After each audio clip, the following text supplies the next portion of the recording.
Hello, and welcome to the Concise Psychopharmacology Review, medical student level. My goals are to give a quick overview of neurotransmitters, and then, using that as our foundation, to talk about the most commonly used drugs, both prescription and recreational. This presentation will feature lots and lots of mnemonics, which is designed to boost both short-term recall and long-term retention. Key concepts will be repeated multiple times. In addition, anything that is particularly high yield for boards and wards will be highlighted with this icon, so pay extra attention when it's on screen. Finally, it helps to know why you are sitting through this material, especially if you're not planning on going into psychiatry. There are a few reasons. First, the vast majority of psychoactive drugs are being prescribed not by psychiatrists, but by doctors in other fields, with primary care forming the bulk of that. Therefore, it's important for all doctors to have a solid foundation in the subject to be able to prescribe responsibly.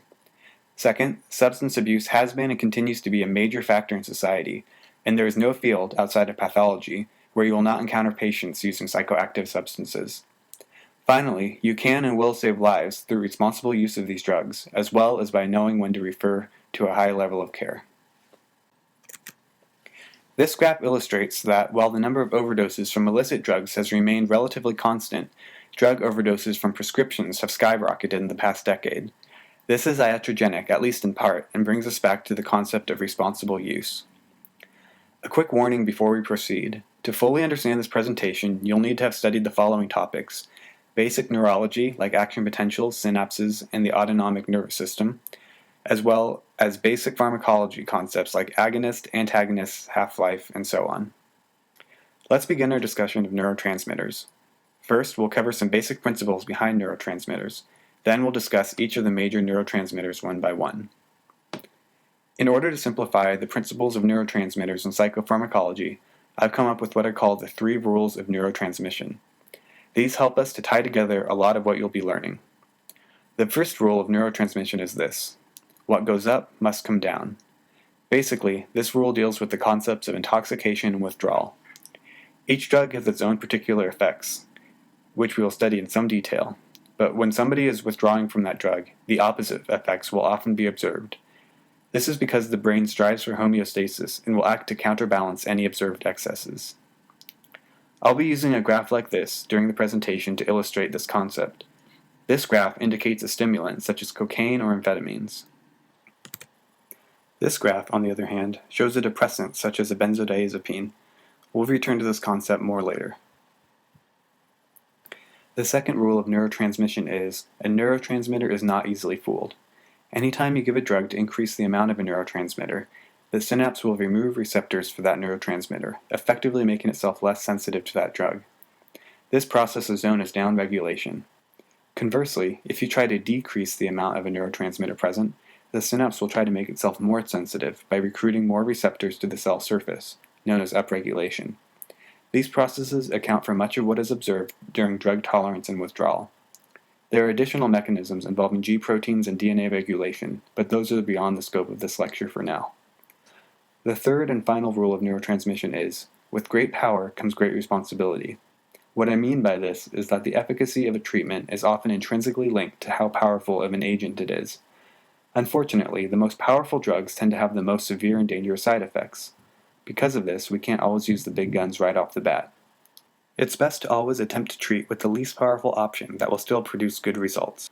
The presentation will use this key for neurotransmitters. We'll go over each of these in turn. In addition, a drug's effects on each neurotransmitter will be noted, with a plus sign for agonists, a double-headed arrow for partial agonists, a minus sign for antagonists, and an unequal sign for inverse agonists. As a quick review, a full agonist mimics the effect of a neurotransmitter. A partial agonist mimics it, but only to a certain lower point. An antagonist blocks the effect of a neurotransmitter. And finally, an inverse agonist produces an opposite effect to the neurotransmitter. Let's begin our discussion of each individual neurotransmitter with dopamine. When you think dopamine, you should be familiar with each of its many functions. Luckily, each function can be packed away into each letter of the word itself. Let's see how. D stands for drive. Dopamine governs motivation and reward. Anytime you think about doing an action to get some kind of a reward, whether that's making food so you can eat it or studying for a test so that you can do well, dopamine is involved. O is for psychosis. Specifically, drugs that block dopamine seem to mitigate some features of psychosis, such as delusions and hallucinations. P is for Parkinsonism, as a decreased ability to secrete dopamine in parts of the brain is at the core of Parkinson's disease pathology. A is for attention, as drugs that boost dopamine can be used to improve attention and concentration. M is for motor. Dopamine is strongly linked to the body's motor function, and imbalances in dopamine account for conditions such as Parkinson's, where motor function is significantly altered. I is for inhibition of prolactin. Dopamine, in fact, was once known as prolactin inhibiting factor, which explains its crucial importance in regulating prolactin release. Therefore, when dopamine is blocked, a side effect can be milk release from the breasts. N is for narcotics, showing that the release of dopamine plays a strong role in how addictive a substance is. Finally, E is for extrapyramidal, most often heard in the context of extrapyramidal side effects. This relates back to the fact that dopamine controls motor functions, so if you block that, then you can get significant motor side effects. We'll go over the extrapyramidal side effects in more detail later. A high-yield fact about dopamine is that it is involved in the reward pathway. This reward pathway is located in the ventral tegmental area, shown here. You can remember the VTA by thinking of the phrase very tired addict, to remind you that this pathway is overexerted in addicts. Within this pathway, the most important area is the nucleus accumbens. The next neurotransmitter we will talk about is serotonin. Serotonin is a complex molecule because it has so many roles in your body. The way that helps me to remember them is to think of the rhyme, head, read, and fed. These three words encapsulate most of serotonin's functions. First, head reminds you that serotonin is an abundant neurotransmitter in the brain, and is linked to, among other things, depression, anxiety, social interaction, impulsivity, sex drive, and migraines through various mechanisms. Next, red should remind you of blood, specifically that serotonin affects platelet binding and adhesion, so interfering with platelet function can cause problems with bleeding. Finally comes fed. The role of serotonin in the gut is often underestimated. After all, 90% of all serotonin in the body is in your GI tract. Specifically, serotonin seems to drive both GI motility as well as nausea, which explains why a drug like Zofran, which blocks serotonin, is so effective at preventing nausea. One way to remember serotonin is to look at what happens when your body has too much of it. There is a disorder known as serotonin syndrome, which often occurs when two serotonergic drugs are taken at the same time. As opposed to the head, fed, and red of normal serotonin, this can be remembered as head, red, and dead. Head refers to the confusion and agitation that often accompanies serotonin syndrome. Red is for the color of the patient's flushed, warm skin, and dead is to remind you that this is no joke. There is a significant mortality rate associated with this syndrome. In fact, the death of a college student from serotonin syndrome in 1984, after she was prescribed 2 serotonergic drugs by an overworked intern, is what led directly to the federal regulations imposing the 80-hour workweek restrictions for interns. One bit of trivia that frequently gets tested is the fact that serotonin comes from the raphe nuclei in the brain. Why is this so important? Beats me, but it shows up on tests. So here's a handy mnemonic to help you memorize that. To connect serotonin to the raphe nuclei, think of this painting illustrating Ser Raphael. A quick note on serotonin. Serotonin is also known as 5-hydroxytryptamine, often abbreviated as 5-HT. So don't be confused if you see references to 5-HT. Just substitute the word serotonin and you'll be good to go. Norepinephrine, our next neurotransmitter, is a key component of the sympathetic nervous system and its associated fight or flight response. For example, if you see a scary creature such as a Cerberus, your body is likely to release lots of norepinephrine into the brain, while releasing its counterpart epinephrine peripherally into the bloodstream. If you think about how your body would react if it were to run into a Cerberus, you can guess a lot of norepinephrine's functions. First, your brain would snap to the current moment, concentrating and focusing on what is at hand. You would get a burst of energy to carry you through your soon-to-start sprint. Peripherally, your body would prepare to fight or fly by increasing your heart rate, raising your blood pressure to shunt blood to the most important parts of the body, releasing glucose for energy, and putting less essential services like pooping and peeing on hold. Let's use our friend Cerberus to help us remember one more fact about norepinephrine. Like serotonin in the raphe nucleus, the fact that norepinephrine is produced in the locus ceruleus is frequently tested. Cerberus ceruleus, Cerberus ceruleus. If you can remember that connection, you'll be prepared to answer the inevitable test questions on this. The next 2 neurotransmitters we will go over are, essentially, the brain's on and off switches. Glutamate is the main on switch, whereas GABA is the main off switch.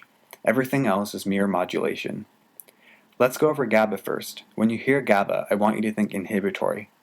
Now that's a bit of a stretch to make, but first let's watch this video. 30, the Republican-controlled House of Representatives, in an effort to alleviate the effects of the, anyone? The Great Depression, passed the, anyone? The tariff bill, the Hawley-Smoot. What do boring lectures tend to have in common? They just drone on and on, just gabbing and gabbing away. What could be more boring and sleep-inducing than a lecturer who just keeps gabbing? GABA is inhibitory, like a boring lecturer who just keeps gabbing on. Now that this boring lecture has put you to sleep, think about what your body is going through. It relaxes, both physically and mentally. You feel more at ease, and perhaps a small feeling of euphoria overtakes you. Your muscles unclench, and your breathing slows. Any trace of anxiety is out of your mind, and you look like the exact opposite of someone having a seizure. This is important to remember, as drugs that enhance GABA are often used to break a seizure. When you hear glutamate, I want you to think excitatory. In this way, it is the exact opposite of GABA. How to remember this? Well, there's not a lot of things more exciting than mating for most of the animal kingdom. Let's leave it at that. Glutamate equals excitatory.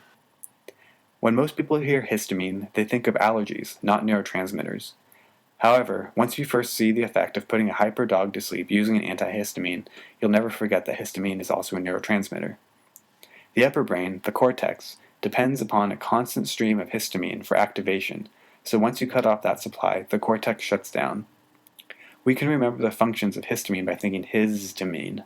H for hay fever, I for itching, and Z for sleeping.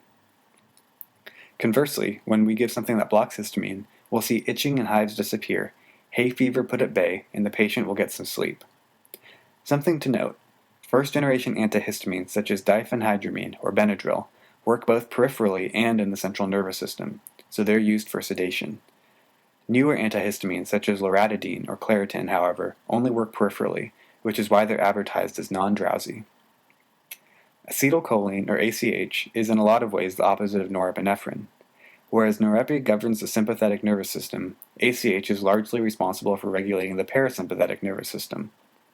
We can remember acetylcholine's functions by embedding them into the letters A, C, H.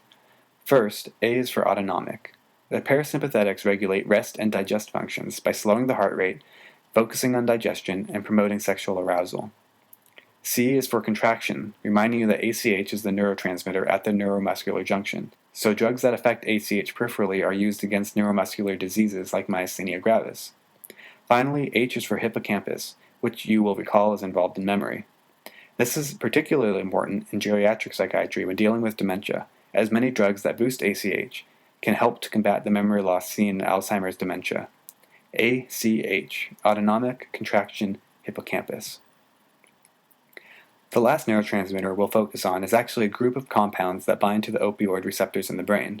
There are many naturally occurring opioids, all of which help to regulate pain perception. A runner's high is a well-known example of your body releasing endogenous opioids, known as endorphins or enkephalins, in response to stress. However, there are many drugs which bind to the opioid receptor much more strongly and function both as painkillers and narcotics. The human race enjoys opioids so much that entire wars have been waged over access to it. One example is the Opium Wars, which took place in China in the 1800s. While opium wasn't the only factor in the war, it can help us to remember the functions of opioids. Let's focus on this one guy in the picture, an armed Chinese man. This armed Chinese man can help us remember the functions of opioids.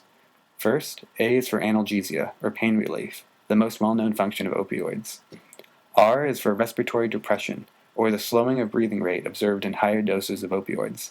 In fact, opioids make the respiratory center in the brain insensitive to carbon dioxide, so death in opioid overdoses via Ondine's curse, or simply forgetting to breathe. M is for meiosis, or constriction of the pupils. This is a classic finding in opiate overdose. Pinpoint pupils in an obtunded patient. E is for euphoria, or the feeling of bliss and well-being that opioids give. D is for drowsiness, or the slowing of mental functioning that occurs with opioid use. Finally, C stands for constipation, which helps us remember that opioids cause constipation as a frequent side effect, so people receiving chronic pain management oftentimes require stool softeners. And that's it for the neurotransmitters. There are actually many more neurotransmitters than this.